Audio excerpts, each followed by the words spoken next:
गत 2024 निर्वाचन में बीजेपी आसला पर क्षमता को ओडिशा रे ए 150 दिन भितर लोक मान मन रे परिवर्तन आसलानी जे लोक माने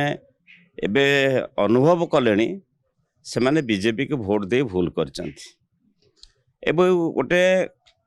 क्रियाशील गवर्नमेंट जो बिजु जनता दल थिला कर्मतत्पर गवर्नमेंट थिला तार भट्टा पड़ी ओडिशा शासन व्यवस्था रे शिथिलता आसी एक कथा तांको बीजेपी दलर विधायक मान मध्य विधायक दल बैठक रे आलोचना करछन्ते से कथा को उठे ये कथा को लोक लोचन को हटेया पई हुए तो बिजु आमर बीजेपी दलर जो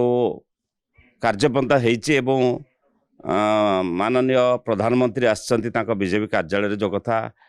टिप्स देइचंती तांको मंत्र देइचंती बोली कहउचंती सेटा केवल तांको मनोबल बढ़िया पई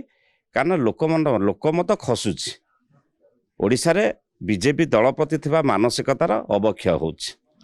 सेथि पई तार भरणा करिया पई से तांको उत्साहित करूचंती तांको हुए तो किंतु तांको जो कहउचंती आगामी केते वर्ष पई से शासन रे रहिया पई जो